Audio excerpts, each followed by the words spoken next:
Now, it's pretty often you've probably seen in this channel where a sitcom's episode premise seems a little like another sitcom's episode premise. That's because there's only so many unique ideas that work on sitcom format on television. But it's not every day that 3 shows not only do the same idea, but almost the same scene structure and climax. So today I've pulled together 3 episodes of tween television that seemingly do almost the exact same plot. You'll notice a lot of key differences, a lot that come with character, and the things that make it unique. Figure out the similarities and differences together. I just like the idea of comparing and contrasting this, because it's like, why at that age did we need to know this? Like, did we all do this? What's up, everybody? It's Johnny 2000, covering TV, music, movies, media, and so much more from the 2000s. If you really like the 2000s, don't forget to subscribe, because we go over a lot of fun old nostalgic content. So these episodes all revolve around one of the dumb characters trying to appear smart. Whether it's to impress a girl or a guy, it just seems like it's focused on relationships. For Wizards of Waverly Place, we have Season 2, Episode 1, Smarty Pants. For Sweet Life, we'll have Season 2, Episode 1, The Odd Couple. And Drake and Josh, Smart Girl. I couldn't possibly put one of these episodes without talking about the other. And the fact it happens over 3 episodes means we really gotta look into this. So let's go over each episode and then kind of break it down. Let's start with Zac and Cody. We start at the Tipton, and we get a glimpse into their room for a really extended amount of time. I'm not actually used to seeing it this much. They're bickering in a way that kind of reminds me of 2.5 Men. She'll be ticked,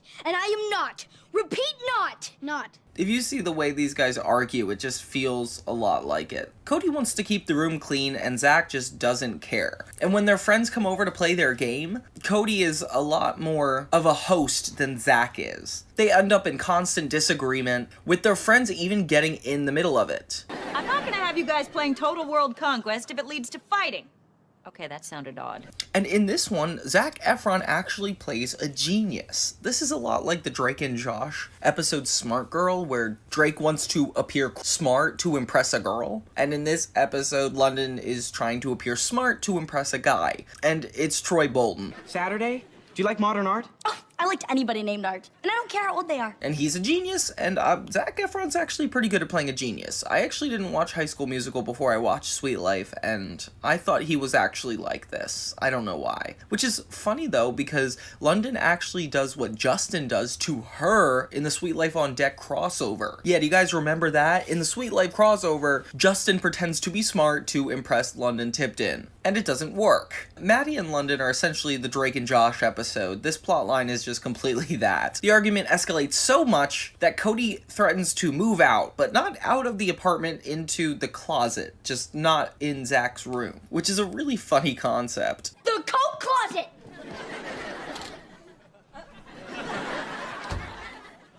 I miss him already. Maddie helps London try to impress this guy by giving her a chip so she could speak into her ear, and this is exactly like the Drake and Josh episode.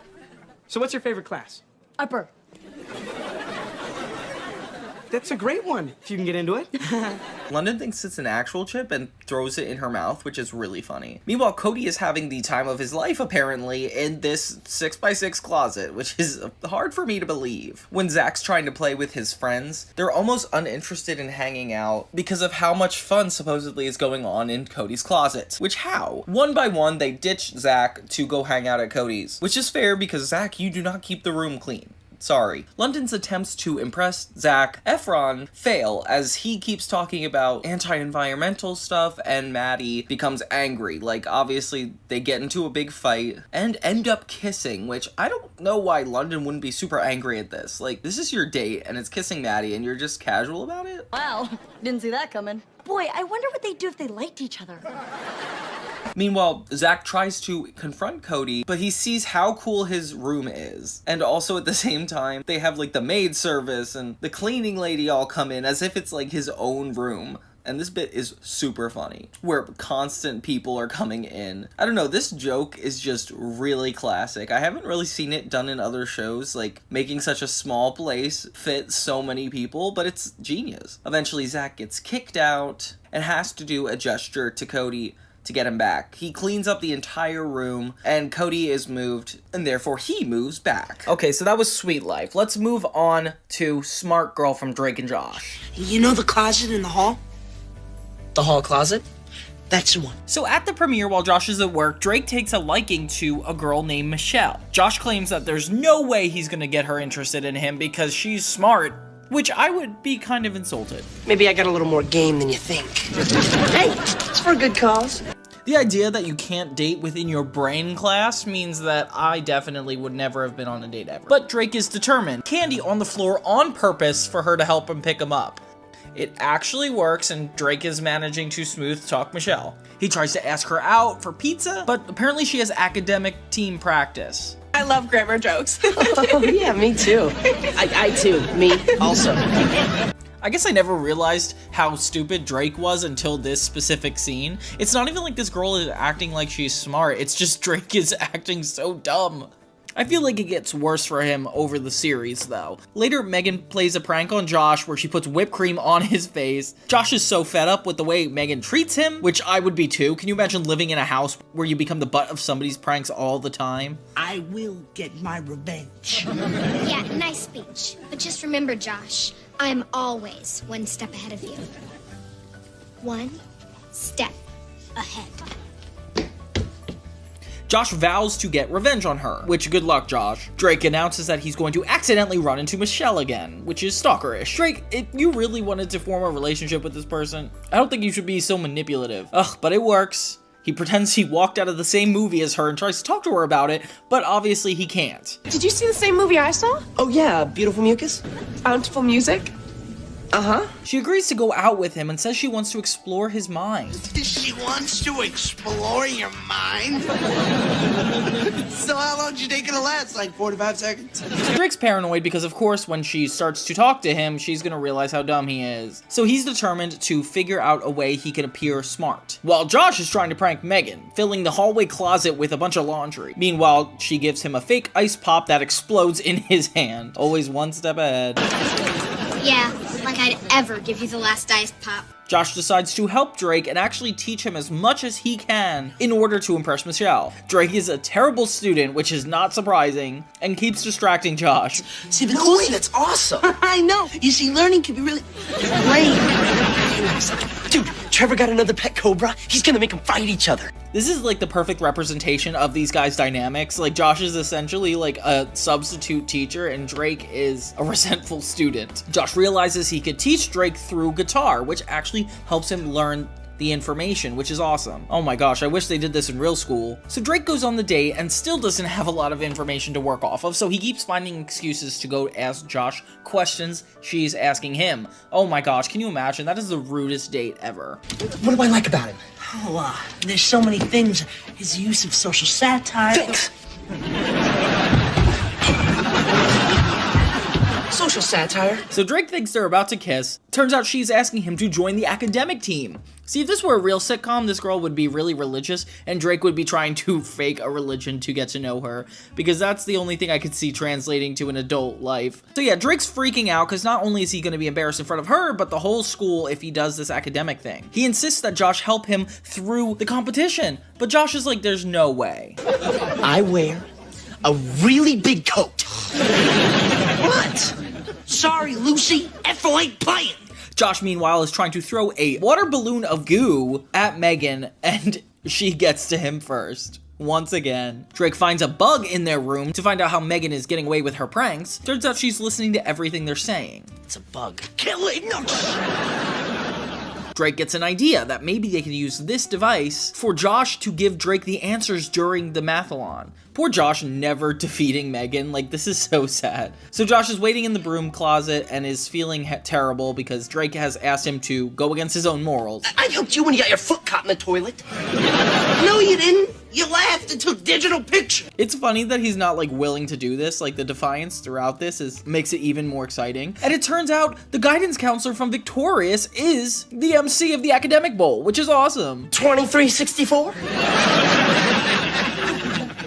I'm sorry, but that year hasn't happened yet. Josh manages to help Drake look better and better, answering all the questions right until they start getting radio feedback from a nearby fast food joint. This aggravates not only the team, the host, but the entire crowd as Drake yells out nonsense. But this is definitely one of the funniest parts in the show. It does remind me of when Josh was trying to impress a girl and Drake had to go behind him and play guitar. But clearly Drake being in this situation is a lot funnier. Craig and Eric make a return, and they are so funny. I love how, like, intense they are about the academic bowl. Like, you would expect that, but it's funnier. We've been talking, and we would appreciate it if you could just keep your big bazoo shut. Later, the team actually asks Drake to stop answering questions because of how much he's embarrassing them. But when they get another question that nobody knows the answer to, Drake answers and wins them the game, causing everybody to be super excited, except for Drake, because he is not completely heartless. Michelle to the broom closet to explain everything he did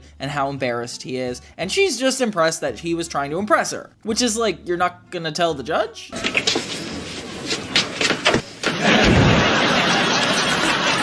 Later, Drake and Josh reconvene and talk about how they're going to eventually get Megan back, but they end up glued to the chairs, so good luck, guys. And yeah, so that was Smart Girl. And the next episode, of course, has Smart in its title. Smarty Pants. So Jerry's away at a wizard conference, so Teresa's in charge of teaching wizardry. She gets frustrated pretty easily and hands the reins over to Justin. That's it! I quit!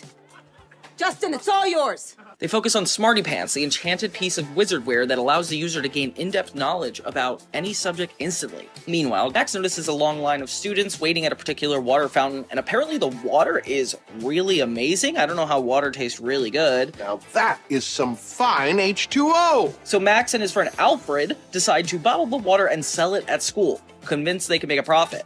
Meanwhile, Harper is thrilled to join the Quiz Bowl, hoping to build a new reputation as the girl with brains, rather than just the fashion dynamo, which nobody actually thinks. Alex supports Harper's ambition, especially when she discovers that her crush, Dean, is helping set up the Quiz Bowl in the school gym. Looks like I'll be helping set up the gym for Quiz Bowl this year. So far, by the way Dean acts, he seems like some sort of Danny Zuko. I don't know if you guys have seen Grease, but I don't know, he's like kind of like an Italian version of that. But she's in a bit over her head when it comes to wiring the buzzers. Her mishap results in Nellie, one of Harper's teammates, getting a shock. Does anyone else's hair feel hot? Don't look at me. I'm a girl. I was just making posters. Causing her to drop the quiz bowl. Without Nellie, Harper's team faces disqualification, which would automatically hand the victory to Justin's team. But when Alex realizes it's Justin's team, she decides to be Nellie's replacement and help Harper. Alex, you got a D in lunch. Ooh, ouch! Hit me back! Oh! Alex recalls the earlier lesson about the smart pants and decides to actually break them out. At the Russo family sub shop, Max and Alfred start to bottle the fountain water, carrying it to school in containers and selling it to high demand. We know you have a lot of choices for your fountain water. We're glad you chose us. Zeke points out that their plan is flawed because the students don't have to wait in line and can get the original fountain water for free. Hey, there's no line here now. Hey guys, when we're done with these, we can use our empties to fill up at the fountain for free. Real smart, Max. At the quiz bowl, Alex puts on the Smarty Pants and turns her into a walking encyclopedia. What did we say, Zeke? If it's a guess, it's a mess. The game begins, and she answers every question in the first round with ease, leaving Harper feeling sidelined. Harper, who not only wants to impress the school with her smarts, is hurt by Alex's behavior and confronts her during the break. Harper, are you kidding me? Would it hurt you to play along? Really? Really? Alex didn't realize, so she promises to let Harper take the spotlight in the next round. Teresa has a talk with Max about why he's selling bottled water from the fountain, and her advice is to give it more value. Portable. You can take it somewhere and drink it whenever you want. Oh, sort of like those little puppies that you can fit in your purse? No, nothing like that. I don't know what the lesson in this subplot is. Justin, as a detective, somehow narrows down what Alex Since when did did. you become such a smarty pants? Smarty Pants! You're totally wearing Smarty Pants! But in the next round, Alex finds it challenging to hold back and eventually breaks her promise, jumping to answer the questions. Harper becomes frustrated, decides to leave, and is betrayed by Alex's insistence on winning. But seeing Harper's reaction makes Alex rethink her action, and she finally removes the Smarty Pants in front of everybody. Guys, you can't do that. You're gonna end up in a charge. And it's so disturbing because since she wore the pants so long, her legs are skeletal. Which, I don't know why that was necessary, but it's kind of cool. She and Justin hastily exit the gym, hoping to avoid further embarrassment. Harper comes in to thank Alex for leaving because Nellie was able to come back and she was able to get the final question. Max listens to his mom about adding value to the water bottles and gives out puppies with the water, which that's kind of smart, Max. Don't think I want a puppy. I'm adding value. If you don't take it, it's a ripoff. Now that we've reviewed all these episodes, for the sake of discussion, let's just cut out the B-plot, like Zac and Cody's closet scenario, Max's water selling business, or Josh's fear of Megan, which actually does wrap into the main plot, which already gets a point. In terms of love interest, we have Zac Efron for London, being this smart genius, a smart girl named Michelle from Drake and Josh, and the main love interest, Dean, from Wizards. Something weird that Sweet Life and Wizards had done is make it their season 2 premiere, like specifically season 2 first episode. They had to, for some reason, cover the topic of a dumb person acting smart, which is kind of specific, but I mean, it's both Disney, so that would explain that. In Drake and Josh, Josh actually tries to teach Drake how to be smart, with him slacking off most of the time. But in the Sweet Life episode, London doesn't really have a second where she tries to learn the knowledge, and Maddie doesn't really try to teach her. Sweet Life and Drake and Josh actually have a super big plot point in common, is the smarter person tries to whisper in the ear of the dumb person. Like, Maddie gives London an earpiece while she's on the date, and Drake constantly runs over to Josh at the premiere to try to get answers to her questions. But the similarities switch to Wizards and Drake and Josh, where those two are having a competition based on being smart. Alex consistently gives the right answers in her competition, and so does Drake, leading to both of the teams' resentment for the main character taking the spotlight too much. Meanwhile, London's only really on a date. It's further than the other characters have gotten with the love interest. But Sweet Life's twist of Maddie and Zac Efron hooking up during it is a lot more creative. Like, imagine Josh ended up getting with Michelle. In Wizards, we don't have a succinct conclusion to why Alex needed to be smart, because she was never really dumb, and that's the difference between all the characters. Like, Drake is noticeably dumb, so is London, but Alex is more cunning and secretive. I don't really see her having a need to be smart. Drake and Josh is the only one that weaved the B-plot into the A-plot, with Josh being scared of Megan, but then finding a bug in their room, which is the same bug that they use as an earpiece in the competitions they have. I feel like Drake and Josh does the best job because of that fact, that they didn't have a sideline plot that distracted us from the main plot. And also, they had a little bit of Sweet Life and Wizards and did it in their own way, having most of the conflicts of both episodes tied into it. So I'm gonna have to give this one to Drake and Josh, but it is a weird coincidence that it happened to be the season premiere of season 2 specifically in both Sweet Life and Wizards. It's also weird that it's in season 2 of Drake and Josh. Like, I know it's the 6th episode, but this is weird too. Anyway, I hope you guys notice these similarities as much as I do, so I'm not crazy. If you noticed anything more from these 3 episodes that I missed, definitely comment below. I'm curious what you guys have seen from this. So it's interesting when 2 shows share a lot of similarities, not only with the characters, but with its tone, its jokes, and so much more. Normally you would excuse this as, oh, it's the same writers, it's the same creator, it's like all these things. But it's really a lot more than that. It's like a crew of like 50 to 100 people on 2 different shows that are good and bad at different things. Zoey 101 being great at its story structure and character arc, but horrible in its tone of being a drama over comedy, not knowing what to do with the characters after they develop them. And Victorious, where there's no structure at all, usually, with characters not afraid to go out of their already written personality. And you could argue for both ones being really successful. And they were. Like, both shows were Nickelodeon's, like, golden shows. So I want to kind of dive into how similar these pilots are, because it's almost insulting if you watch them back to back, like I did. What's up, everybody? It's Johnny 2000, and today we're going to be diving into some of the 2000s pilots, Victorious and Zoey 101. So let's get into this. Okay, for the pilot of Zoey 101, we have Welcome to PCA. Fairly simple title. It starts off with the blonde family driving down the Pacific Coast Highway. You can't hold it for just 5 more minutes? I've got 20 ounces of water and 10 ounces black. Stop the car! We don't really get a feel for the kids' personalities, which is going to be a recurring issue, as you'll see. The dad's worried about dropping him off, and we meet Chase as he hits a flagpole on a bike.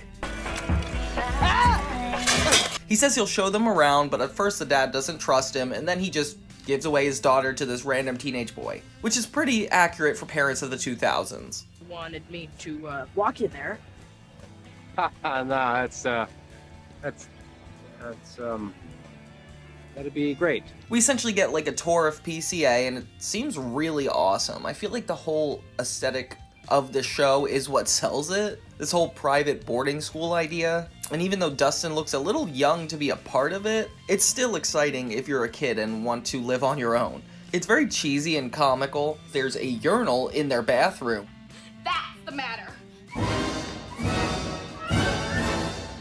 This is a girls' dorm, and that is clearly not for girls. Which is a natural way to kind of talk about how PCA was all boys at first, and it's only been this year that they announced all girls. We essentially get a moment with each character learning about Dana being this tough to deal with. That one. But that's my stuff. That'll be moving. Nicole is this boy crazy girl. Except use those urinal thingies, which apparently they don't sit on. And Zoey is the most blank person I've ever seen. She is perfect to project onto because she is exactly what every episode needs her to be. Oh no, that's my bud Jim. What's up, Jim? What's up, Jim? I like Jim. Yeah, Jim's good people.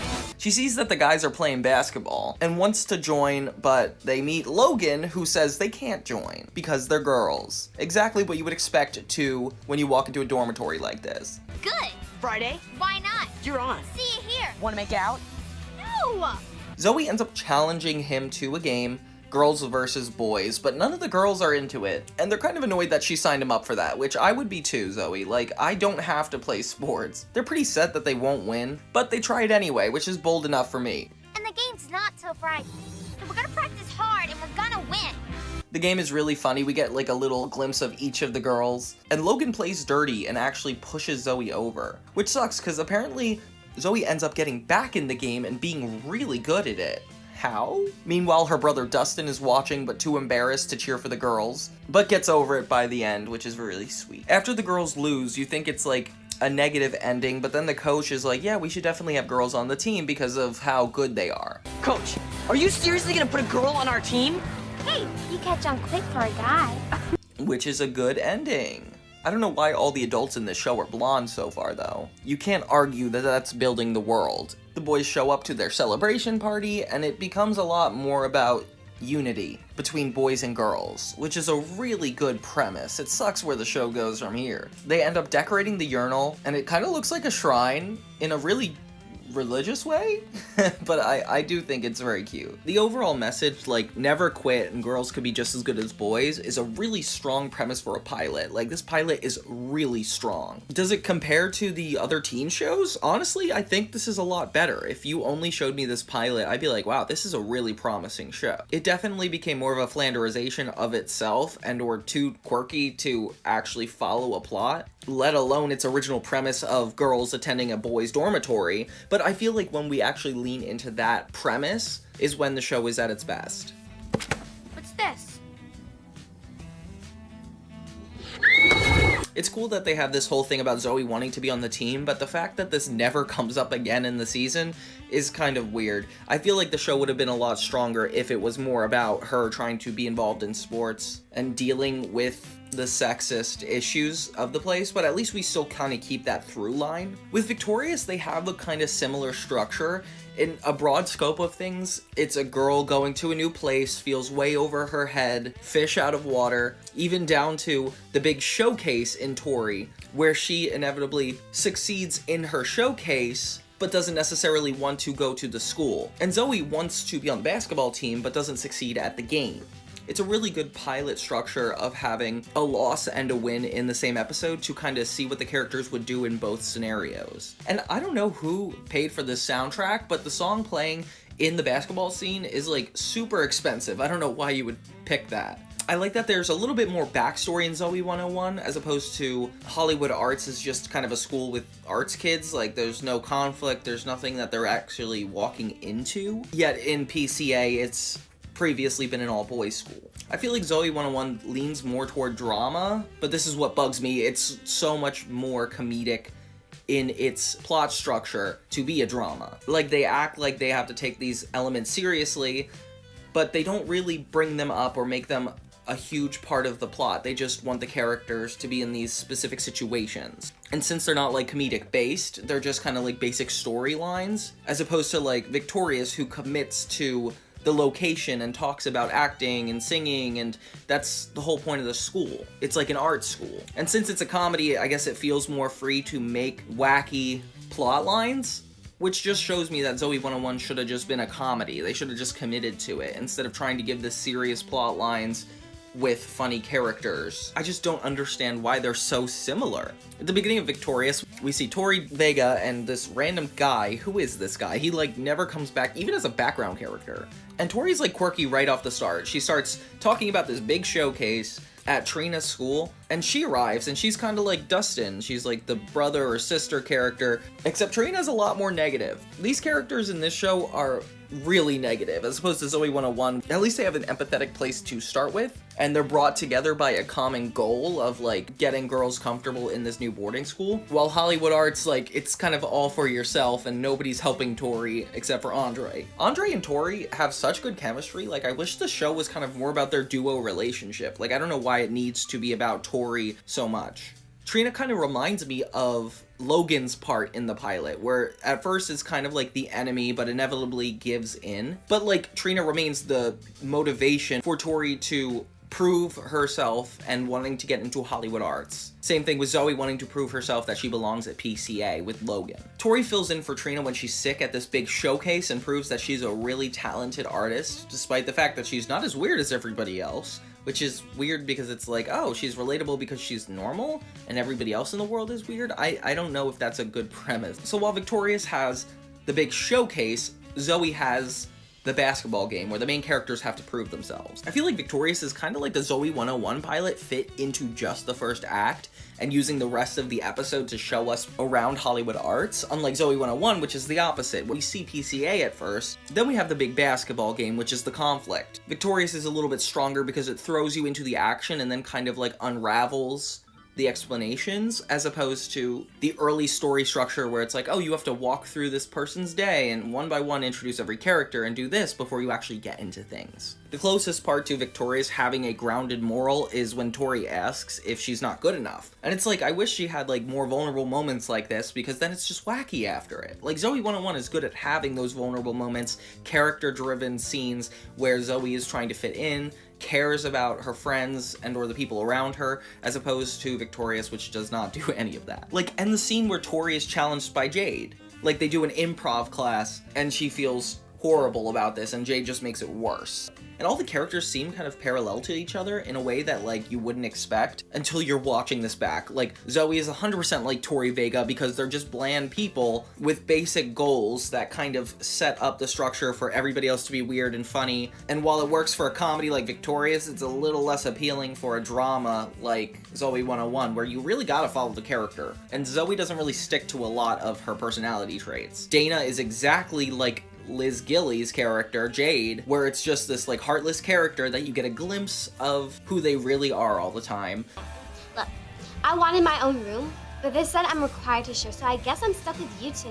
Hey, I read on the internet that coffee works great for getting rid of fur bugs. Maybe you shouldn't, Jade. And Nicole is exactly like Kat, but instead of being boy crazy, Kat is more just regular crazy. How do you go from doing Zoey 101 having such thorough characters and move on to a new show, make the characters worse, but the overall production better? It's just so weird. Chase is like a really bad Robbie and Andre combined. Like, he's loyal and caring, but he's wacky and quirky and like to a fault. And I feel like if Robbie got more plot lines like Chase from Zoey 101, he would be a lot better of a character. But it just feels like an ensemble piece in Victorious. And they're coming from the same place, like it's a main character-driven show. So why do the characters have to be worse? Trina convinces Tori to join Hollywood Arts, which is supposed to be a really sweet moment. Kind of like how Dustin and Zoey have a little resolve with their gender differences, but it's quickly dismissed when we reveal that Trina actually wants it for selfish reasons. The show kind of reminds me of like It's Always Sunny in Philadelphia, like all negative characters, and I never realized how negative they got until I compared it to Zoey 101, a show that's like kind of like a less evolved version of it. Like, I feel like Victorious is like, oh, imagine the Zoey 101 writers can do whatever they want on a TV show. You don't have to worry about being smart or structured, like just go off and do your own creative best. And Victorious is wacky and it's admirable at some points, but I feel like Zoey 101 fits in the structure and makes it actually worth watching. These two shows are so much more alike than I ever thought. Oh my gosh, can you imagine like a crossover? Well, I mean, Victoria Justice being on Zoey 101 really does take you out of it, but we had to look at this like from an outside perspective. So we've talked before about iCarly and Hannah Montana specifically overlapping plot lines. Both of them have shows that deal with the main characters dealing with fame. Each of them have a trio. With iCarly, it's Freddie, Sam, and Carly, and Hannah Montana, it's Miley, Oliver, and Lily. While iCarly requires all of the three to be in sync to do their web show, Hannah Montana is more about Miley with Oliver and Lily being supporting characters. But both of these episodes have a lot in common. They both focus on the female best friend, which in this case is Sam and Lily, having a new boyfriend, which is Luke and Jonah. Each of them fall for this guy, become blind to a point where they don't realize that there's issues going on, like cheating, and then end in a revelation thanks to their friends. I definitely think these shows are different enough to tackle it in their own ways, but let's dive into how they did it. Let's start with Hannah Montana. Lily is dating a boy named Lucas, and at first Miley couldn't be happier for her, but she does eventually feel like a third wheel and gets sick of the two of them being together all the time. Like that normal middle school relationship you have in 7th grade. I made you a mix CD to celebrate the 9 days we spent together. It's right there. Next to the pepper. The soundtrack of our love. Yeah, those were the times. But they're in 9th grade, so this is kind of more inappropriate. After telling Lily of her displeasure, Lily decides to have a sleepover with Miley, but Lucas is invited as well. So Lily makes up for it by... That's a cute outfit, but it looks like you're about to go out with Lucas. setting Miley up with Lucas's good-looking cousin Derek Hansen, who looks surprisingly similar to Elvis Presley. Miley is at first excited, but while they're all watching a horror movie, Derek gets freaked out super easily, much to Miley's annoyance. He even eventually jumps onto her lap, and Miley calls it the worst date of her life. It's in there. Something's in there. There's something in there. I didn't know we were having a party. Next day, Miley sees Lucas kissing another girl, which is really crazy because it's like, why would you cheat on somebody in public at the same high school that you're also going to your current girlfriend? I just don't understand the logic there. Miley tries to prove to Lily that her new boyfriend is a cheater. Lily doesn't believe it, thinking that Miley is just jealous. Miley tries to prove to Lily that her new boyfriend is cheating on her and flirts with Lucas so he'll cheat on Lily with her. No. Don't speak. Just kiss me. No, I'll kiss you. Oh, okay, well. When that doesn't work, she dresses up as Hannah Montana and attends a restaurant with Lily as Lola. And Lucas and Oliver happen to go to the same restaurant, and Hannah flirts with Lucas from across the room. This guy is so bad at cheating because also he's just willing to go out with somebody he knows is Lily's best friend and be kind of a snake in the middle of the date. Like, I don't understand. This guy is not being subtle at all to his cheating. I got 2 words for you, my brother. Guy code. We are men and we are hunters. And what happens in the jungle? It stays in the jungle. And it's kind of funny because it's like in character for Lily not to be aware of it that much. She tends to be a little airheaded. Lola still believes that he won't cheat until Lucas gets up and tries to give Hannah Montana his number. To tell her you have a girlfriend, because, you look like the kind of guy who has a girlfriend he really, really likes. Actually, I've got 2. Lucas still doesn't realize that the girl he's talking to is the girl he's been kissing, just with a wig on, and admits to her that he is give up Lily in an instant. Meanwhile, these fans try to get a picture with Hannah Montana, which gets in the way of Miley's thing, but it's not that big of a deal, so it's just kind of happens on the side. Realizing her best friend was telling the truth, Lola gets mad and dumps shrimp sauce on Lucas. At the end, Miley and Lily decide to make up, and next time that either of them has a boyfriend, they should trust each other no matter what. And the controlling grandmother comes over once again, mistaking Oliver for... My goodness, it's Natalie Portman. Oh. So Carly, Freddie, and Sam are making fun of one of their teachers when a kid from Freddie's French class comes up named Jonah. Sam gets kind of interested in him and tells Carly. by telling Freddie to just walk away, which is kind of disrespectful. Carly tells Freddie that he should tell Jonah to ask Sam out, but he says he hasn't done anything bad to me, which is kind of funny. So he does. He ends up telling Jonah that Sam likes him, and he looks interested. Meanwhile, Spencer's making some claymation thing, which is a kind of cool concept. Sam gets a phone call, which is Jonah asking her out. She's super excited, and everything is good. Next thing you know, they are inseparable. Jonah and Sam are dating, and sounds a lot like the Hannah Montana episode at this point.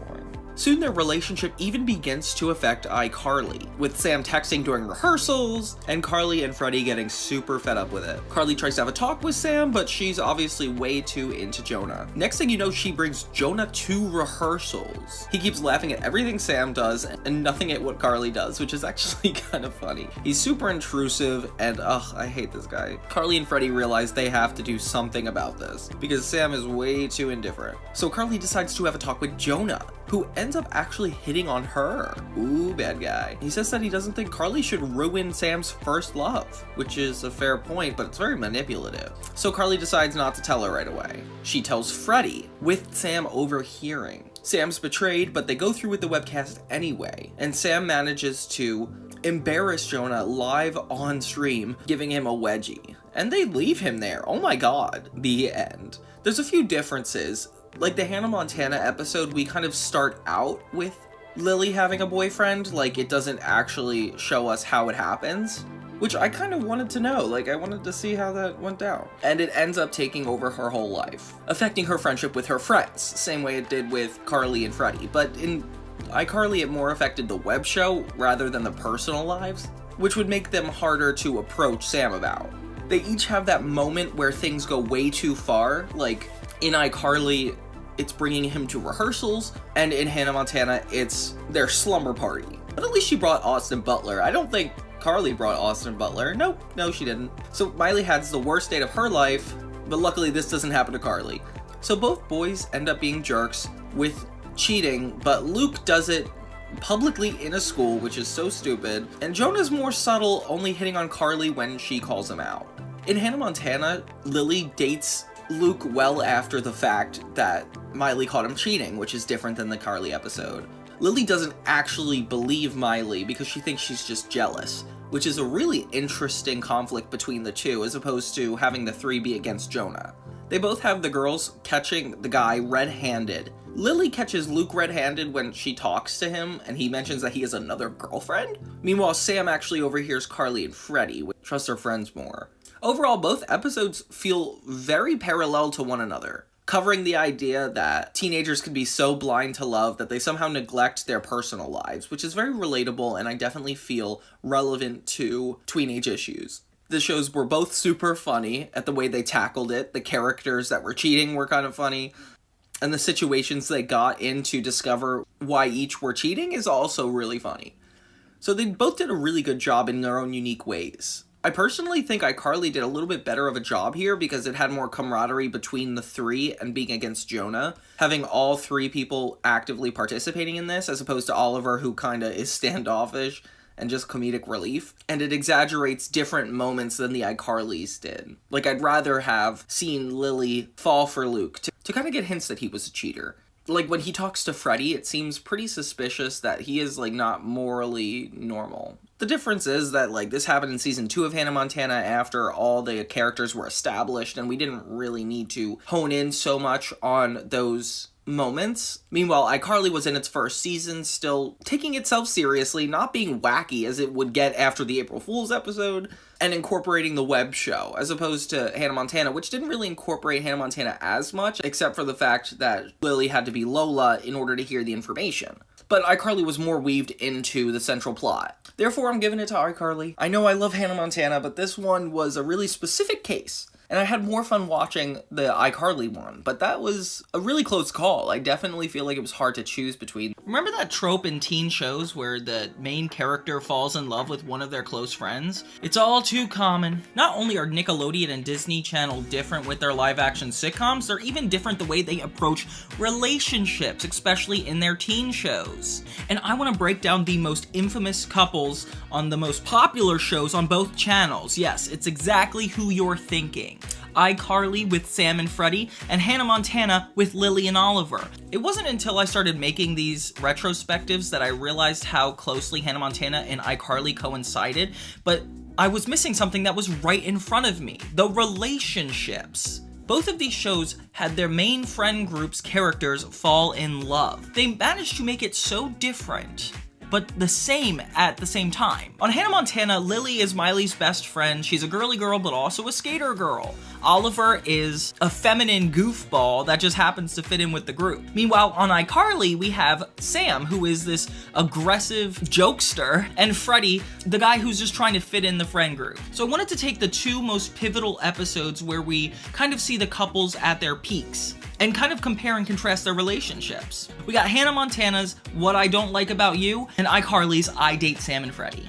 Let's break down the two episodes and kind of talk about it. Let's start with iCarly. So iCarly starts with Sam and Freddie in an argument. This newly together couple are trying to figure out how to get along. One is super aggressive and one is super passive. So obviously that's the first argument. Sam apparently is standing up to his mom for him, and he's basically like, you don't have to do that.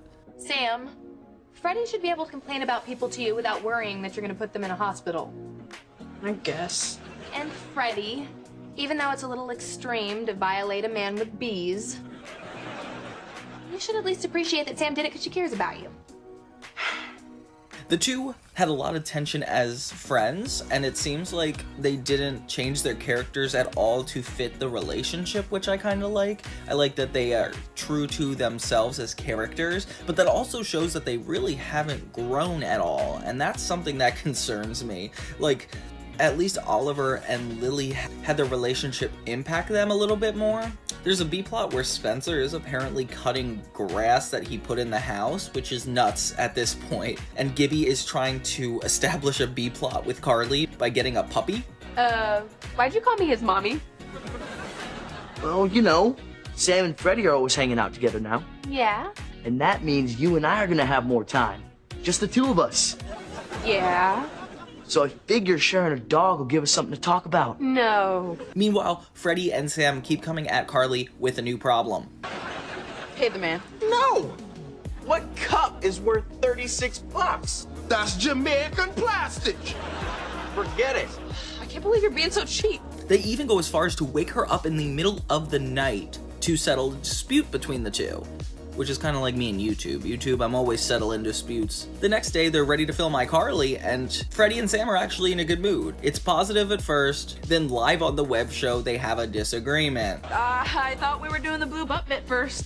No, we decided to do the adult diaper bit first. You never think I'm right. You never respect my opinion. Which is super funny. It's like the internet culture of like seeing a little bit too much, which is kind of fun. I like that it interrupts the web show. It shows that it's such a problem that it actually bleeds into her real life, which the Hannah Montana episode doesn't really do. So Freddie and Sam actually attempt to go on a date themselves, but they bring Carly and have her sit at the back of the restaurant. Freddie, it's not nice to judge other people's cheese habits. Sam, that's an insane amount of cheese. It embarrasses me. She has a bad time, like people start coming up to her, and eventually they argue once again. It's really clear that this is not gonna work. Like, they argue so much, it's like not healthy. Like, these people shouldn't need an outside party in order to date. Like, that's ridiculous. Seriously, why don't you two just pick up your forks and use them to jab each other in the eyes? And this is a lot more extreme than the Hannah Montana one, I would say. The lengths they go to insult each other, and it only takes Carly yelling at them and standing up to them for them to finally realize that maybe it's a little too much. I deserve this lasagna. The episode ends there, and the relationship kind of goes on past this episode, but I do feel like this is primarily the episode in which was copied to the Hannah Montana one.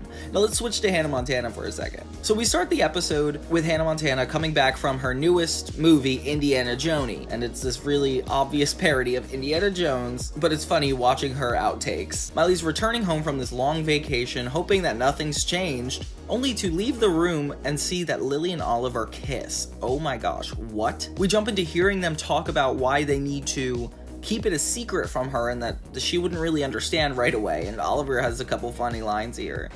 You know, sometimes I could say things like, ooh, doesn't Lily look cute today? And, you know, another time you could be like, Wow, I've never really noticed it, but Oliver looks like a Greek god, or... Miley confronts them at the beach, saying that she knows what happened because obviously it was in their living room. You guys should date. And then not tell me about it. I think she knows. And they pretty much admit to it right away. See, this is where it's a little bit different than iCarly. Like, iCarly happened over the course of a couple episodes, but Miley found out they're together, already are approaching them about it, and this actually leads into the disagreement. So seriously, you think Radiohead is better than Coldplay? Radio play, cold head. The main thing is, you guys are together, right? It doesn't seem like they as a couple argue or disagree too much. It's almost like this is one really specific scenario. And in this scenario, basically they argue over Radiohead versus Coldplay, like which song did they dance to, which leads to them arguing about their first date and even more. If you like Coldplay so much, they should be your girlfriend. You could take them skating and then not remember it! I'll take them skating and not remember it. You know what? Who's 12 now? And they even break up pretty much right then and there on the beach, which this is what should have happened with Freddie and Sam. Like, theirs is so dysfunctional, it's almost like distasteful. Like, you feel guilty for watching them be together and happy about it. Where at least Lily and Oliver, you're like, okay, I could see why they should be together. Because you're obviously wrong. I'll tell you what's wrong. When I picked you as a boyfriend. You guys, please stop fighting. This is ridiculous. Miley is insistent that if they're going to argue, they better come back to her by the time they're done. So she sits on the beach until midnight. Robbie actually even gives her a blanket because that's how long she's been there. Throughout the episode, she constantly asks Robbie for advice through metaphor of his sandwich. And the tomato decided that they should be together. Oh, I love you, Bacon Pop. Yes, I love you too, Tomato Pop. And then the lettuce decided to finally come back home, and they start arguing. Oh, bacon. Oh, tomato. Oh, no, no, no, no. And then I'm the lettuce, I get in the middle. And keeps destroying it every chance she gets. And this is the part that's the most like iCarly. So Lily and Oliver are sitting on separate tables at the beach, insisting Miley chooses them as her best friend. She goes to Lily first and says that she chose her, but should probably apologize to Oliver because he deserves at least that. Then she goes to Oliver and says that she chose him and was just apologizing to her about it because she deserves that. Wow. You really did pick me, over your best girlfriend? Man. I must be awesome. So she basically told both of them that she's choosing them over one another. Meanwhile, the subplot is Jackson trying to get into college. He wants to go to Santa Barbara, so he has this interview that's about to happen at the house. So to look really good, he tries to make it look like he started a nonprofit for children, which is very specific. I would kind of believe that. Cheryl Hines is a guest star in this episode, and she comes to interview Jackson. Robbie has a guilt talk with him to make sure that he doesn't actually go through with it, and it works. Jackson admits to the woman that he's been lying about all his good deeds, and she's basically like, yeah, you're not getting into college. Like, you expect them to be like, okay, yeah, you're honest, you could definitely do it, but that didn't happen in this one.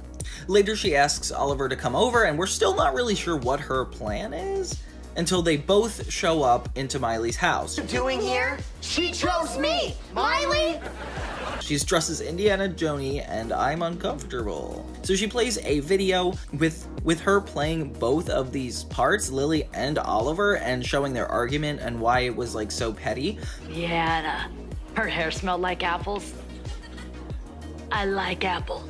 And it's really disturbing to see Miley in these parts. Like, one, as a blonde, that's not Hannah, and two, as Oliver. I don't need to say more than that. This allows them to realize how stupid they've been acting and how important their friendship and relationship is, so they get back together. Unlike Carly's that ended up in a big blowout and her leaving the restaurant with no resolve. I'm sorry. Me too. I missed you, Ollie Pop. I missed you too, Lily Pop. There's tension in both of the friend groups, with Lily and Oliver commonly disagreeing, getting into arguments, that brother-sister dynamic. And I definitely see that in iCarly with Freddie and Sam. The only difference, Freddie and Sam would never make a good match, because as friends they are so unhealthy. Unlike Hannah Montana, where at least they usually come to a resolution and it's not just one bullying the other. It's similar in the sense that she does shame them. Like, Carly's basically like, well, then you shouldn't be dating at all. And then they realize they should be dating, which is kind of a lackluster ending for that one. Miley actually takes like a positive approach for it, which I think is a little bit more fair. But yeah, it's hard to deny that these episodes aren't super similar. The Hannah Montana episode was released in April 19th, 2009, with iCarly being 2 years later, September 10th, 2011.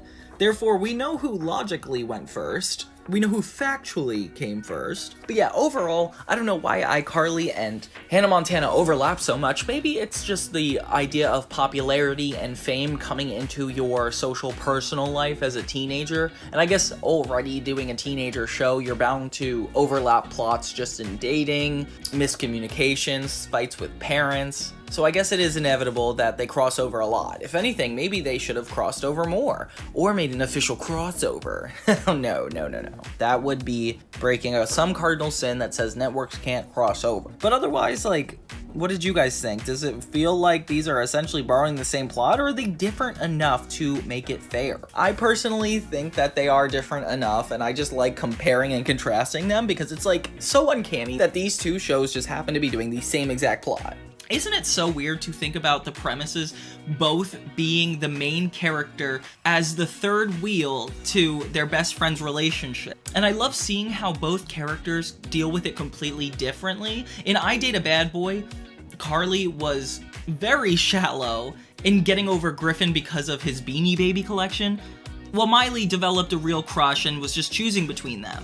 Here, they're given both the same scenario where their best friends are dating, and they both deal with it completely different. Miley comes from a more genuine place because it seems like she's focused on getting them to a healthier place, while Carly is just focused on trying to get them to not fight. Overall, while the iCarly episode is really funny, it doesn't have a resolution. Freddie and Sam seem to argue about everything, which is kind of the issue in their relationship. That makes it really hard to form a bond. While Lily and Oliver only really disagree on one thing, and that's what comes between them. You have a lot more hope for Lily and Oliver because once they get over this slump, it's going to be a while before they get another obstacle, while Freddie and Sam deal with obstacles all the time. And is that fun to deal with? Not really. Suddenly, Carly is not fixing their relationship for the sake of caring about her friends. She's fixing it for the inconveniences of the people around them. Also, Lily and Oliver date successfully throughout the rest of the series, having a lot of more important moments between each other. They overcome a lot of their disagreements and become stronger as a couple, while Sam and Freddie, spoiler alert, don't really last that long and continue to argue the rest of the time. But yeah, overall, they're both really funny episodes, but this is when iCarly starts to take a downturn in the quality of its show, while Hannah Montana is just getting better from here on out. So I think objectively, the Hannah Montana one does it a lot better. Don't you sometimes feel like TV shows basically copy plots and paste them in different TV shows? Because that's kind of how I feel about iCarly and Hannah Montana in this one instance. And who is this poor actor playing the exact same role on two separate teen TV channels?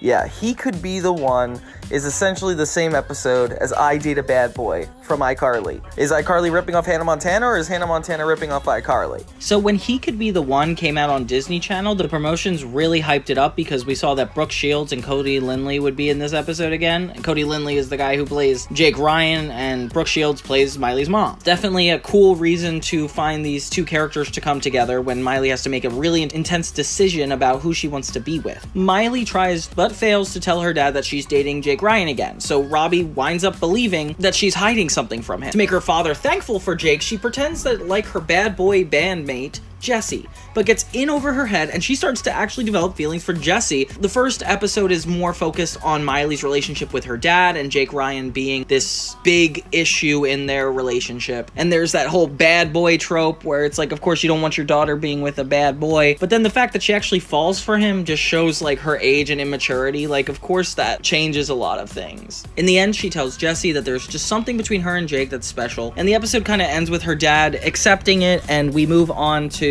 Miley's real issue, which is choosing between Jake and Jesse. It already feels a little episodic by the end of the first part because of the fact that everything with Robbie Ray was resolved. It makes it seem like the momentum didn't necessarily build, and even though we kind of foreshadowed something that's going to be more important in the second episode, it still feels like two standalone episodes that just had a recurring plot or idea. It doesn't feel like it necessarily had to be a two-part episode so far. But then again, like, this was exciting because Brooke Shields was going to be a part of it and Cody Lindley, but I want to believe believe that it's not just a gimmick that they're doing a 2-part episode, and it's actually really for a good storytelling reason. In the second part, she's trying to decide between Jesse and Jake, and it's really complicated, and some of the best songs are used in this, because the third Hannah Montana album is definitely one of my favorites, so I love listening to the song. Miley and Jesse share a moment, and then Miley and Jake share another moment, and it just becomes harder and harder for Miley to make a decision between the two people she has a history with. I mean, she barely has a history with Jesse, but you know what I mean. She sits on her back deck in the most famous scene that's in all the promos as she's looking at 2 pictures of the boys, which, why do you have 2 pictures of teenage boys in your room, Miley? I knew you were like lovesick, but not this much. Robbie offers her comforting advice, which kind of brings us back to the first part, which feels a little bit more conclusive. I like that it's called back from the first episode, makes it feel more necessary. Miley seeks advice from her mom and is able to actually make a decision. Miley ends up telling Jesse that she chooses Jake because of how much they have together and how special it is.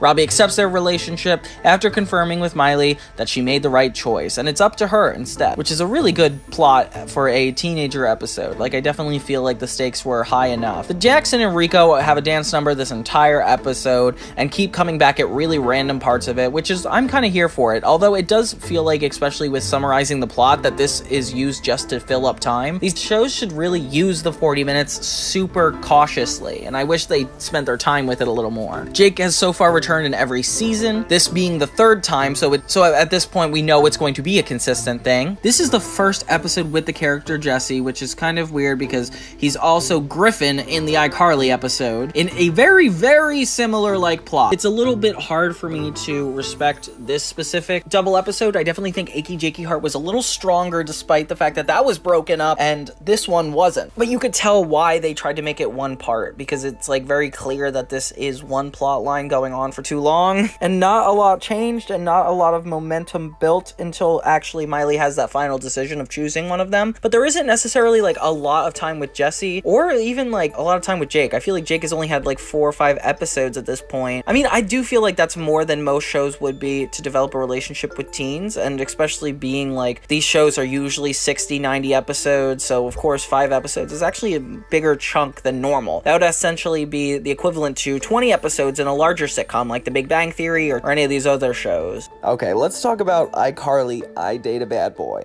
It surprisingly shares the same thing with Hannah Montana, where they aired as 2 different episodes in other countries, but here was promoted as a TV movie, or one specific episode that lasted an hour. So Spencer's motorcycle gets stolen by a new boy in building named Griffin. Carly strongly dislikes him, and Spencer takes Griffin under his wing, much to her dismay. In a short time span, she grows to like him and actually kisses him.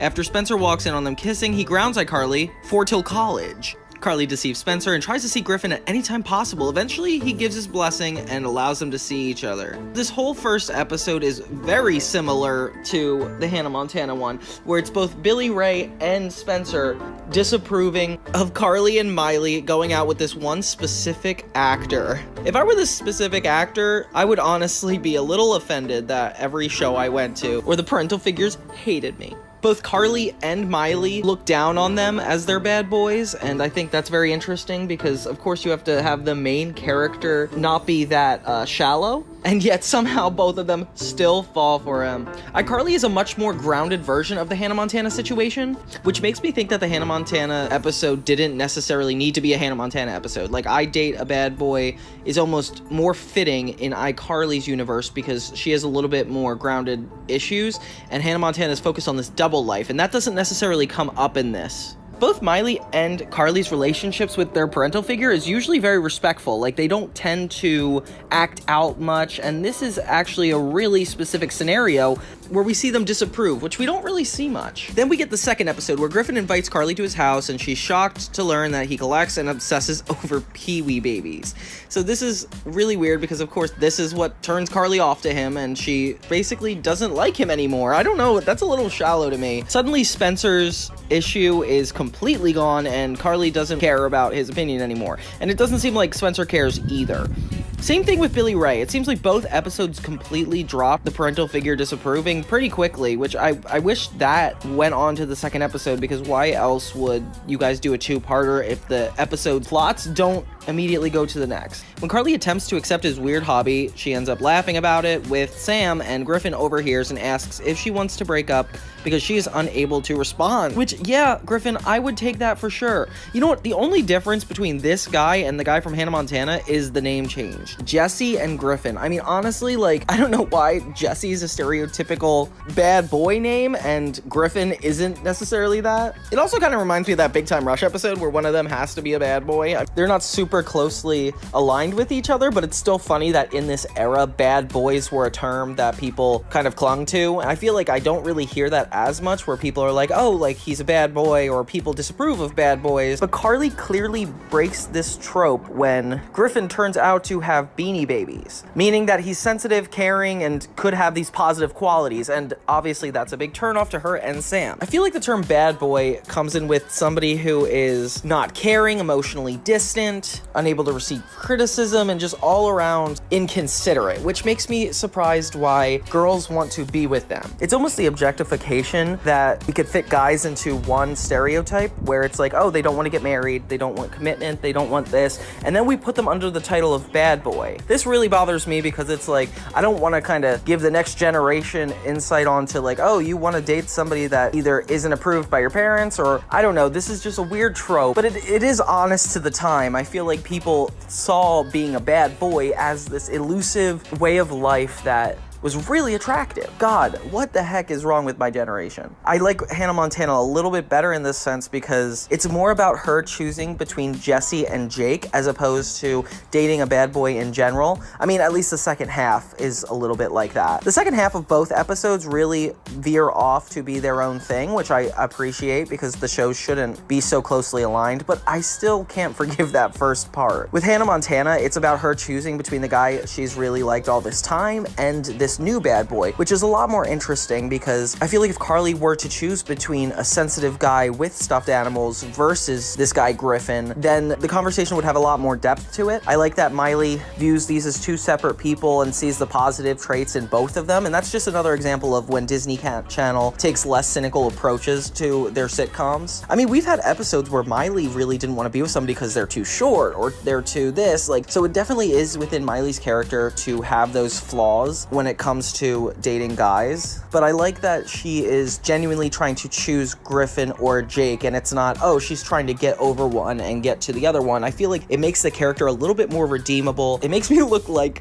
down on Carly a little bit. I mean, come on, Carly, that's like so shallow. Like, it's one thing to have started out shallow and then changed your mind, but this is like kind of, you know, like you're not growing. Clearly you're retracting in your personality. The two subplots in the iCarly episode is one that Sam asks Freddie to make a website for her in order to put up all these disgusting videos she collected, which she does, and Sam ends up selling the website and makes $1,000. And then, of course, the second episode completely does a separate story where Sam is giving a recurring nightmare where a monster eats her soup and Spencer tries to help her get over her fear. See, these could have been done in every episode. I feel like if it comes to the double episode plot in general, Hannah Montana is gonna beat this out. And when it comes to the character development, I also think Hannah Montana is gonna beat this out. Then we got Drew Roy. Drew Roy is the guy who plays Jesse and Griffin. Right now, he's 38. He's a Taurus. I don't know if that matters to any of you guys. But he appeared mostly in independent projects until he landed Griffin on iDate a Bad Boy. He was 23 at the time of iDate a Bad Boy coming out and 7 years older than Miranda Cosgrove. And he's 6 years older than Miley Cyrus. I didn't realize Miley and Carly were literally almost the same age at the time of both of these episodes, but it looks like it's a really good breakout for this actor. Thank you guys so much for watching. Overall, iCarly came first, so I can only really give more credit to that, because Hannah Montana did come second, and the plot was less natural to its show. But also, like, there's so many times this happens, like, Disney's been first, Nickelodeon's been first. The only real difference between these shows are the characters in the shows, and I definitely think they distinguish the plots and really make it their own. Props to Drew Roy. Where did you get a picture of Chase wearing a wedding dress? I didn't. I took his head and photodocked it onto some girl's body. Remember when I told you guys that no Disney Channel or Nickelodeon show has ever repeated the same storyline in its existence? Oh wait, of course I didn't, because that's not true. Another classic compilation of all the shows doing the same plot, and this time it's fun. It's the election episodes. We love it when we see the main characters pit against each other running for a position of power. They all take place in the school, they all experience bribery, and they all try to defame each other. Yeah, these episodes are handpicked because they're my favorites. A couple notable exclusions we're not going to get into is the That's So Raven election episode, the Wizards election episode. I just wanted to focus on these three specific, because they all do something different. First we'll have Zoey 101, and then we'll jump to a cartoon for Jimmy Neutron, and then we'll end on the sweet life of Zac and Cody. So let's get into it! So yeah, you could see a lot of similarities in all these election-based episodes. It's kind of a commentary on politics, and how we're more likely to choose people that we like, as opposed to somebody we agree with, when it comes to competitions like this. So for Zoey 101 Season 2 Episode 3, we have elections. So Zoey's trying to get coffee, and Lola rudely just takes it from her, which is kind of disrespectful. We see that Nicole's doing horoscope stuff, which I love, because I'm a big astrology guy. Check out your horoscope. It says you will win a major competition. Is that freaky or what? I'm not a Virgo. Shh, don't tell people. And she takes a Capricorn's horoscope and tries to cheat it, which is so funny. I've never seen that attempted on a show. But it does make me wonder what their actual signs are. We see this girl named Mel have a crush on Chase, but it just seems like a premature Stacy. Chase, don't call me Melissa. Melissa sounds so serious. Call me Mel. Because she has a lisp, ecstatic, and apparently a Sagittarius. I just don't know why people that are odd or different have to be the butt of the joke sometimes. It's not that weird to have a lisp. Students who wish to run must be nominated no later than... I nominate Zoey. Yeah, exactly. Huh? What makes you think I second Zoey's nomination? So the class ends up nominating Zoey to run for class president, which, why? Zoey doesn't do anything for society. I don't know why she would be the one considered for this position. She's just complaining about how much she does for other people and doesn't even actually do anything for other people. I don't know why you want that. She retaliates by nominating Chase, and everybody goes for that too. So next thing you know, they're going against each other for class president. Zoey and Chase make a pact that no matter what happens in this election, that they will maintain their friendship. Deal. Spit shake. Gross. What, girls don't spit shake? Not really. Which I can already tell this is going to be the main plot point. But then a teacher comes in and shakes his hand anyway, which is gross. Meanwhile, the girls help Zoey run, and I assume the boys are going to help Chase. Lola already wants to fight dirty by using a picture of Chase in a wedding dress, which is so funny. Okay, where did you get a picture of Chase wearing a wedding dress? I didn't. I took his head and photodocked it onto some girl's body. They did not have the technology to have that kind of Photoshop back then. And apparently, Mark is also running, and Quinn is trying to get him to win. His last name is revealed, and Quinn says it's Of the Figs, which is kind of funny. Vote for me. I'll make things better. Vote for me. I'll make things better. Vote for me. I'll make things better. Logan emphasizes that girls don't like it if you lose, so he tells Chase if he doesn't win, she won't like him. Okay, so there's a lot of stakes for him. Meanwhile, Quinn is getting data from the election, and Zoey and Chase are tied, but she's pretty depressed that Mark isn't up there at all. The girls see that Chase is giving out free smoothies, and they get super angry, until they learn that Logan's the one doing it for him. But I guess Zoey doesn't care anyway. She gets mad at Chase for something he has no control over. That's how you plan to win the election, by giving out free smoothies? I just heard about this. He just heard. Well, I don't think it's very fair. Neither do I, which is why I'm gonna go put a stop to this right now. Logan even ignores their request, and the campus ends up liking Chase more. So Zoey does let it affect their friendship, and she's angry at Chase. The boys start to reflect that girls lie and they say things are okay when they're not, which is just funny because it's I feel like guys just don't know how to read emotions, so they just kind of get annoyed at how girls take logic and emotion with everything while they just take logic with everything. I think guys are just resentful that they have to go out of their way to remember people have emotions, while females it just comes naturally. So Chase and Zoey actually go hard on their campaigns and run around campus, and it looks like the end of the world with how many people are running here. Every time Logan uses his money to escalate the situation, and it just gets worse and worse. Okay, what are Chase Bucks? Chase Bucks can be redeemed for merchandise at any store or cafeteria on campus. And how's that different from handing out cash? Simple. Handing out cash is illegal. He even introduces this thing called Chase Bucks, which is almost like directly giving people money, but since he says they're Chase Bucks, Zoey ends up confronting Chase in the boys' locker room, which is actually really funny. I love that they did this in this scene. I'm out. I'm done. What do you mean, done? I'm just gonna drop out of this stupid race. Oh, okay, so now you're just gonna quit and let me win? I didn't say that. You think the only way I can win is if you drop out.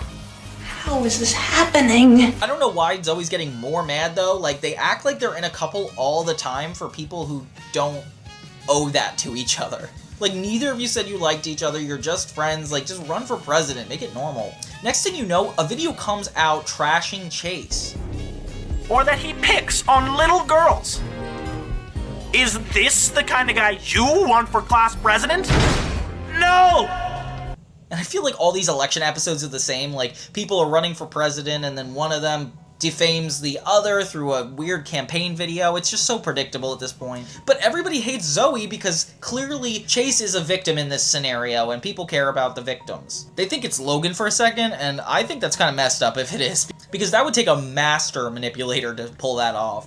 Chase admits to Zoey that he actually made the commercial, and that is the most self-deprecating character thing I've ever heard. It wasn't right. You should be president. That's why I made the commercial. Dangerously toxic, Chase. Like, see a therapist. Zoey gets mad again because nothing he could do is right, apparently. He doesn't even want to run for president, and she just keeps putting him on blast.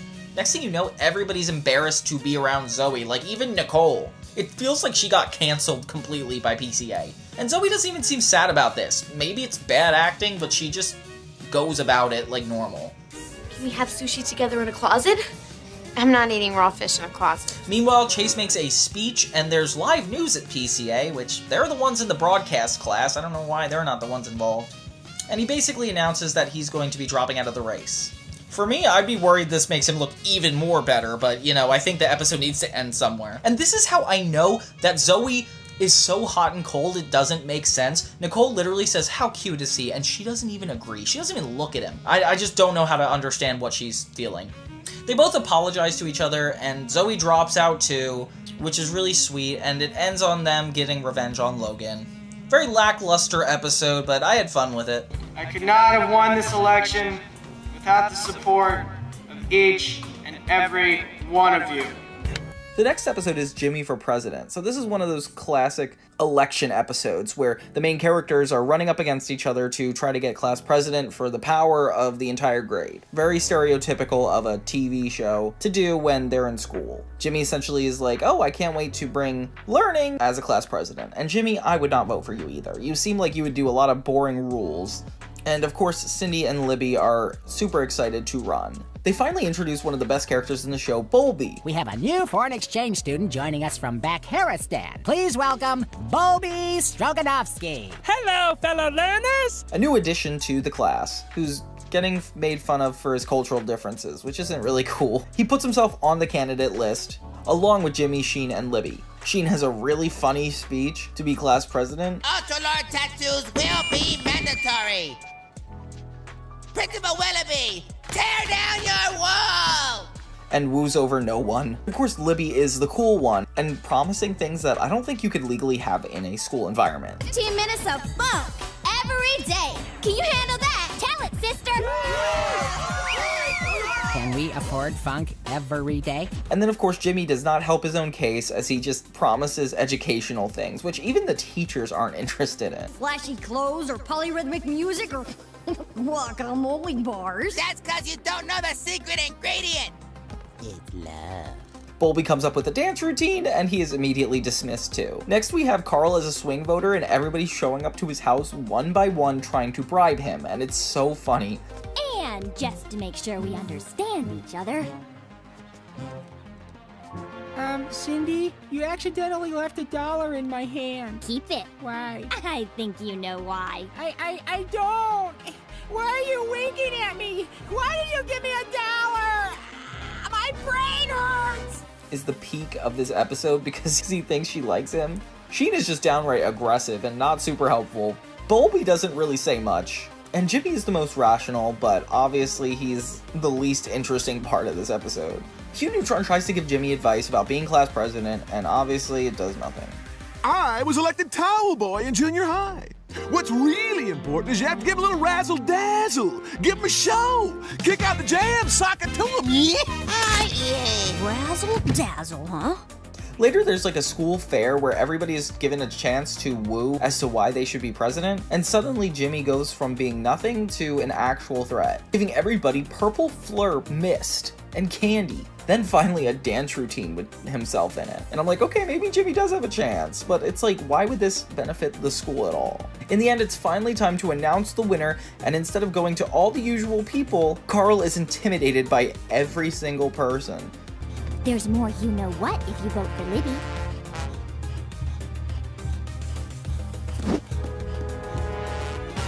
It's up to him who becomes class president, which is ridiculous. He ends up choosing Bulby, which is the only fair way to get out of this plot that the writers have driven them into. Like, who else could have won without it having to have a lasting impact on the entire series and change the episodes from now on? Like, obviously you have to have Bulby do it. Obviously the kids can't get mad at each other because Carl didn't choose them. And that's kind of where it ends. Okay, your president says cut the job and start slapping! Slap, slap, slap, clap, clap, clap. I love election episodes, and I think this one did probably one of the best election episodes I've ever seen, just because it has Jimmy and his ego trying his best, but then flipping to his invention like he usually would in an episode. It has Sheen being really wacky and weird, Hugh Neutron giving advice, Carl at the center of everything, and Libby and Cindy acting aggressive. It has like all the elements that make Jimmy Neutron a really good show. The characters are so lively in these episodes, and I just love where the season is heading. So season 2, episode 7 is Election. And this is one of the more fun episodes of The Sweet Life of Zack and Cody. It's funny that this is coming up because I just recently watched the election episode of Jimmy Neutron. And the trope of all the main characters kind of running for school president, trying to make changes, having their whole campaign is always a really funny premise. And Sweet Life of Zack and Cody did it even better than that. This will soon be the presidential suite. Is Mosby kicking us out? No, I'm going to run for school president. That's wonderful news. Meh. So it starts out at the school. Zack, Cody, and their friends are eating lunch. And finally, Allison Stoner's back. She was in a couple episodes in the first season and then just randomly in episode 7. So the elections are in 3 weeks. And Cody is like, I'm definitely going for president, and nobody else really wants to.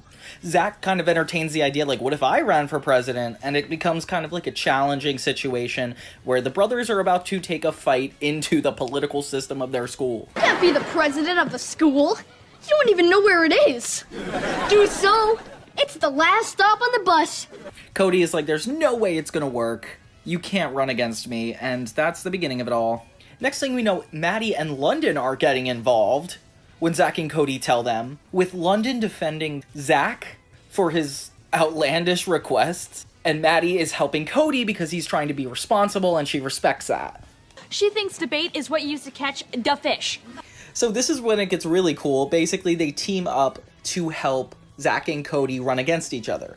One by one, Zack and Cody are trying to swing votes, and Allison Stoner is voting for Zack because apparently he's gonna promote her if he wins, which is exactly the political system. Somehow Zack gets signs up in the school, and it's like, how do you do that?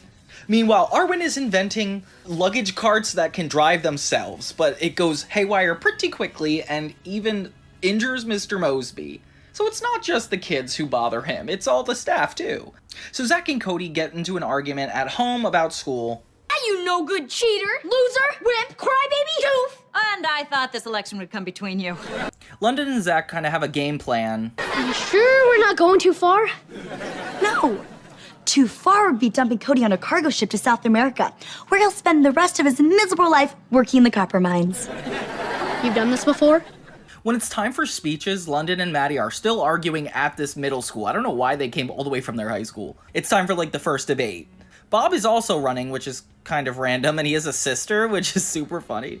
Zack's whole plan is to use an embarrassing picture of Cody, which goes pretty far with the kids. Arwen comes, which is super funny, and helps Cody with an invention, a jetpack that would surely win over the kids. And it does. Everybody's super excited until Cody goes haywire. Oh wait, and that still doesn't ruin the chances. It's when he suggests that the school is gonna have more academics that people are like, oh no, I am not voting for him. Zack sees the whole school laugh at his brother and he feels bad, gets up on the mic and yells at them. He's like, Cody's got some good ideas. Cody actually has some great ideas.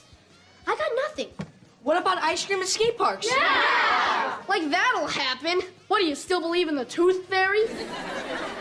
And it's really sweet to see Zac stand up for his brother like this, because Cody does deserve it. And this is just a really sweet episode. Voting for Cody! You don't go to school here. Oh, well, if I went to school here, I'd vote for Cody. They each do something unique that I just have to point out. Like Zoey 101, but we can't talk about how similar they are without talking about how different they are as well. Zoey 101 takes a unique spin on it because it's more relationship based. We know that Chase has a crush on Zoey, and them going against one another would mean a lot is at stake for Chase. Therefore, when the competition gets worse, it becomes a little bit more heart-wrenching for the characters.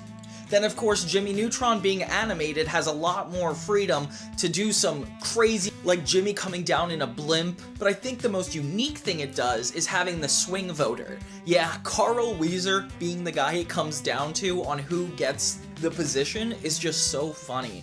And I feel like I wish they did this in other election episodes, where it came down to one person's opinion. And then of course Sweet Life, having it be the brothers against each other and the access they have to defame one another in front of the whole class is just so funny. And Zac and Cody, you know them, like it's very in their character to do that to one another. They're not above playing dirty, and since they're family, we're curious how far they're willing to take it. The one thing they all share in common that's kind of nice is the sacrifice. When you know you're not qualified and deciding to step down from something that you may not feel ready for the right reasons. But which one was your guys' favorite? Which was your favorite that I didn't cover? I'd love to hear more about that in the comments. Both Wizards of Waverly Place and Hannah Montana have major secrets to hide. Alex Russo is a wizard on the East Coast of New York, while Miley Stewart is a pop star all the way on the West Coast. These two girls' lives are pretty much dictated by these secrets, making them one of the most integral part of their worlds. Each show's key component in its top 3 stories that are constantly told have to do with this external world. But the question I want answered is which show did it better? Without further ado, let's dive in. Let's take a look at both episodes again and kind of give them a side-by-side comparison and then check into it again. I'll call this section the evidence before we make our points. So every Hannah Montana episode title references a song, like Lily, Do You Want to Know a Secret is a play on the Beatles song, Do You Want to Know a Secret? Okay, Miley Stewart's best friend, Lily Truscott, buys 2 tickets to see a Hannah Montana concert for her and Miley. Because Miley's secret is Hannah Montana, she says she can't go. So at the concert that night, Lily and Oliver end up actually sneaking into Hannah Montana's dressing room. Get out of here right now or I'll call security! Wait, no, I'm sorry. I was just looking for a souvenir. My name's Lily Truscott, and I'm a huge fan. She finds out that Miley is Hannah Montana. Aren't you gonna get that? No. I'm talking to you, that would be rude. Miley then explains to her why she did not tell her and then shows her the Hannah closet. However, when Lily tries to convince Miley she should tell her secret at school, Miley thinks it's a terrible idea. And that kind of gets them into a big fight. Everything I was afraid that would happen, happened. So episode 2, Miley Get Your Gum, and the episode title's a play on the song Annie Get Your Gun by Squeeze, is basically Lily knows Miley's secret and Oliver still doesn't, which he tells her that he loves Hannah. Deep down, maybe, just maybe, you feel the same way. Miley and Lily actually try to get him to turn his attention to other girls because Miley is worried that if she told him the truth, he'd be in love with her too. So the girls come up with a plan to get him to hate Hannah. Oliver and Hannah meet at the Malibu beach and she chews gum because she knows he hates it. I totally understand if you want to transfer your obsession to Mandy Moore. You know, she's blonde again. No.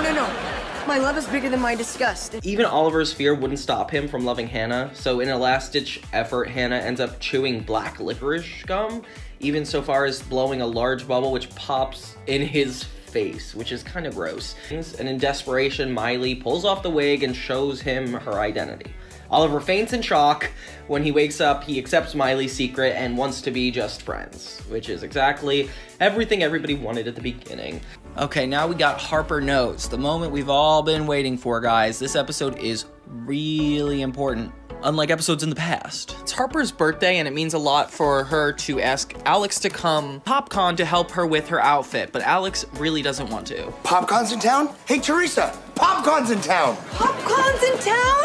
Oh, Popcorn is in town? popcorn's in town? These two guys that came in the first season that represent the Wizard Council tells the Russos that they need to be aware there's an emergency and wizards are using their powers all willy-nilly, so the Russos need to go there to stop it, I guess? Young wizards love popcorn because they blend in with all the other costume geeks and weirdos. Thank you. Alex tells the group that she can't help because if Harper sees her there, she's gonna know she didn't want to celebrate her birthday. Fun reason to go to this convention and get these characters here. That's really good from a writing standpoint.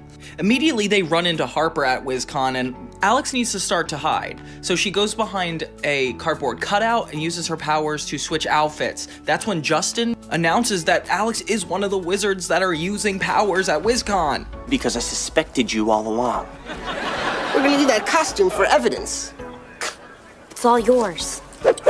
Alex uses magic to escape, only making the situation harder because now she's not only hiding from Justin, Hugh, and Harper, but she's caught by the Wizard Council. So you're in complete violation of Wizard Conduct Code 99244. Oh, you're in pajamas. 245. Alex is caught by Harper just as she's about to get in trouble, and Harper demands an explanation. But since Alex can't tell her they're wizards, Harper just assumes it's the end of their friendship. Jeremy from science, but I'm not with him. Jeremy from science? Is there even a Jeremy in science? Of course there is. He has a huge crush on you. Well, hello, Jeremy from science. Your costume doesn't look store-bought. This goblin is suspiciously not quick enough to disparage her comments, but I think it's just genuinely because he doesn't know what to say. So you helped Jeremy with his costume, but you refuse to help me, your best friend, with mine? Harper's costume gets mixed up with the charmed version because of Alex, leading to another issue. That's a fully loaded wizard-powered costume with superhero capabilities. Is that a problem? It can fly, ricochet lasers, deflect bullets, and shoot fire. Okay, so it's a problem. During the contest, Harper starts floating, and the wizard police are able to cover it up using ropes. Alex eventually decides that this is not enough, and she needs to tell Harper that she's a wizard. And I would know that because I'm a wizard. I changed my mind about the Hannah Montana episode. I definitely think it's a little bit more impactful for Alex to wait a season and a half to tell her best friend that she's kept a secret. It definitely makes the stakes a lot more higher, and Alex being so pressed to make this decision and being so thoughtful makes it seem a lot more important. At first, Harper doesn't believe her until Alex actually takes her into space. It's lame. There's no way a stupid magic trick is gonna make me think you're a wizard. But look at where we are. In the end, the Russos show Harper the magic lair while Jerry and Justin plot to erase Harper's memory using a spell. However, this doesn't end up happening. And this was really a much needed layer to the show. I mean, it's a little more family than Hannah Montana, so of course they'll take longer. They didn't need to tell Harper so quickly, but now that Harper knows, name of the episode, there's going to be so much more stories opened up to them, like Harper needing to keep the secret. And it's really funny when the goblin pretends to be Jeremy from science. But yeah, this episode was fun because because being at a wizard con is such a funny premise, especially as wizards, tracking down the people. Wizards of Waverly Place is more of a family sitcom, therefore it's revolving around 5 or 6 of the characters. Hannah Montana is more about a coming of age following Miley Stewart. Therefore, the central plots really revolve around specifically her, not as much Billy Ray or her friends. Being a fantasy versus a regular teen sitcom, it's funny that the common trope they share is showing the best friend their secret life. Miley shows Lily her Hannah Montana closet, while Alex shows Harper the wizard lair. The thing that's interesting about the Hannah Montana one is that there's still a lot of room in the episode for this to have an impact on Lily in a negative way. We didn't really get a chance to see Harper have a negative impact on this yet. Hannah Montana is a very intimate show about Miley and her connections, and Wizards is more about the wizarding world and how it affects their family. That will always be a factor. Hannah Montana took 2 episodes to explain to both Miley and Lily, who were Miley Stewart's best friends, that she lives a double life. Wizards of Waverly Place waits till season 2, episode 9 for Alex Russo to tell her best friend Harper that she is a wizard. But the longevity is how long it took for them to reveal the secret. And I would argue that Alex not telling Harper for as long as she did almost is kind of a negative impact on her character. Like, why did she need to take so long? But I definitely want to disparage that because of the fact that it is a family sitcom, and that's not really fair to put the two against each other in that sense. The risk for Miley is pretty big because it would change the entire course of her life and everything she's earned. However, if Alex gives away her secret, only will her whole family be exposed, but there's a chance that the entire wizarding world could be exposed. Being a fantasy show when Hannah Montana is not, it's hard to put the two next to each other. But you know what? I'm the one who chose to do it, so I'm gonna keep going. It would be funny though if they treated it the same as Hannah Montana, where in order for Harper to fit into the wizarding world, she had to dress up as a wizard and fit in the way Lily has to dress up as Lola Luftnagel. But I don't know, that's not even entertaining. Wizards kind of starts out with the advantage, having a more intimate relationships at the get-go. Hannah Montana's family already isn't affected by the decisions. The thing I like about the Hannah Montana pilot is that Lily already has her own expectations of what Hannah Montana is like, giving them a very direct confrontation, which is such an exciting scene to happen, as opposed to the Wizards one where Alex kind of brings it up out of nowhere and Harper isn't really emotionally invested until she finds out. Hannah Montana has the advantage that they had 2 episodes to talk about the impact of this secret on their lives, which is kind of weird because Wizards seems like it would be a bigger secret, so why doesn't it take more of their lives up? I don't know. But the fact that Oliver could have a crush on Hannah is such a funny trope. I wish we had Harper's opinion on Wizards before this happened, like if she was really angry by them, if she didn't believe that was a thing, and convincing him was actually hard, but we didn't really get there. Like in Hannah Montana that they actually argue over the secret. Like Lily thinks she should tell the whole school. I don't think Harper had a moment where she's like, hey, you should tell everybody you're a wizard. So the plot doesn't necessarily affect the characters long term as much as it does Hannah. Something on the Russos' side for being more impactful is the fact that it does affect the whole family. You know, Billy Ray, Jackson, Robbie, they're not affected by Hannah's issues as much as the Russos would all be affected by Alex's issues. The stakes feel a lot higher in Wizards just because everybody's affected by it. Something that bothers me about the reveal with Harper though is that it feels kind of like there was no build up to it. Like we wasted the double episode so far on saving WizTech in this season, but the episode where Harper figures out is only 1 episode and it kind of happens at the tail end of something else being its central plot. So if anything, it's a B or C story. Meanwhile, Hannah Montana's episode is an A story, like it is the most important thing in the episode and it is what drives everything, while WizCon is the thing that drives everything in the other episode. Another thing with Wizards is the anticipation for further stories is a lot more desired. Like we've been waiting and imagining what it would be like if Harper knew, as opposed to Miley's side where Lily and Oliver know so quickly that we don't really have time to imagine what their reaction could be. Wizards does get the advantage though, having come out after Hannah Montana, because the writers were able to see how that secret landed and they probably actively were able to choose to keep it that long. I would argue for the Hannah Montana show, even if the secret's not as good, it allows Hannah Montana to dive deeper into the characters earlier than Wizards was able to. Let's talk about reason, like the reason these secrets came out. Miley Stewart seemed to not have a choice. It seemed like Lily found her out and that's why she had to come clean about it. I know she was guilty and she felt like she did need to tell her, but it wasn't necessarily her decision when it came out. And same thing with Oliver actually. She had like 3 or 4 plans of ways to keep the secret before she inevitably decided, let me tell him. Alex, however, was guilty the entire time and always focused on trying to get Harper to know. If anything, Justin and her family were the only thing getting in the way of her telling. Alex's character comes from a more genuine place. So that's gonna be another point for the Wizards of Waverly Place. All right, with 3 points for Wizards and 4 points for Hannah, this declares Hannah Montana the winner. And now I know what you guys are gonna say, because I'm thinking it. I'm very biased toward Hannah Montana, but these are the factual evidence, okay? I couldn't have rigged this if I wanted to. Well, I mean, I literally probably could, but you know what I mean. Which one do you guys think was more impactful, Wizards of Waverly Place or Hannah Montana? Please comment below, and don't be biased, because I already am.